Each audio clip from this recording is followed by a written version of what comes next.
Hey, what's up everyone? This is Dragon XI, and I found an interesting thing with Pinshot. As you can see, you can basically spam all mobility skills while using Pinshot, and it's basically a poor man's death trap. So let me break it down for you.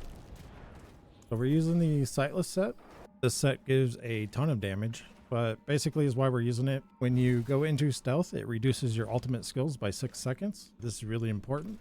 And we use the sentry node on Shadow Clone so that we have 3 charges. Without this, you can't do it. The way we achieve the rest of the skills is the aspect on the ring. Passing an ultimate skill reduces the cooldown of your other skills by 8 seconds. It can be 10. I'd say minimum, honestly, 6.5 is enough if you get the lowest aspect roll, because with 29% cooldown reduction, dash is at 6.35, so basically, as you can see, it never goes off cooldown. You can just spam and you're totally fine. So I first want to give a massive shout out to Matthias. I actually started with his Pinshot build over on Max Roll, and obviously I changed quite a bit to get this going, but I did use his Paragon board. I didn't really change anything on it. The skills are the only thing that we changed a lot, and the aspects. And we're not using the Mythic Sword because you just don't need it. Alright, so I'll go through the changes. So we didn't change anything on Pinshot. We removed cooldown on Shadow Step because you just don't need it. And we kept everything else the same as Matthias's build on that. We did add critical strike chance on Dash. The other two are the same. So on Dark Shroud, we just chose Shadow Dancer. You could do Overflow, but you just don't need it for the energy on this build. On Cold Imbuement, we basically change everything. So here, we don't need cooldown since we get instant reset anyway. So we move it to energy, and this gives you 4 energy for every enemy you hit for the first time. It helps keep your energy up. And then Resolve. This helps with your defenses. And then we use Buffered Battery because we don't need the Vulnerable. We actually have that on our pants now. And then on Shadow Clone, we use Cooldown. It helps keep the cooldown on reset so we can spam it like you saw. And then we use Sentry. So as for the aspects, we got Piercing Cold on the boots. This gives a little bit of cold damage. And then on the pants, we go with Biting Cold. This gives more cold damage, but this is where we're also getting our Vulnerable from. And then for the rest of the aspects, we go with the same thing as Matthias's build. We got the Marksman, we got the Shadow Clone damage, Shade skills, and Ferocity. And then on the ring, we have the ultimate skill reduces the cooldowns of your other skills. I go with Teriel's Might. It's just more defense for me. So this aspect is basically what helps this entire build work. Using an ultimate will basically keep the rest of your skills off cooldown. Dash and Concealment is what keeps you into stealth. Every time you dash, you enter stealth, and every time you hit Concealment, you enter stealth. And that's what helps reduce your cooldown on the ultimate skill. So as you can see, we hit dash, and you can see the cooldown jump up.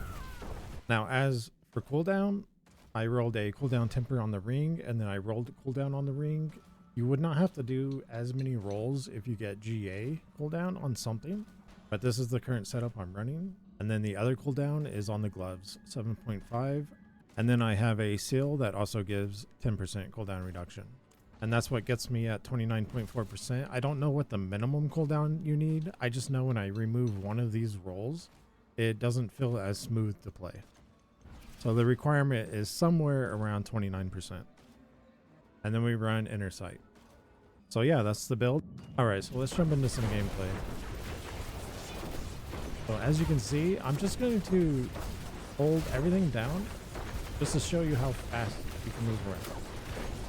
Now, when you actually play this normally, you actually want to stop when you get to mobs for like at least a split second so you can kill them. If you just spam the movement abilities, you're not going to do enough damage to actually kill them.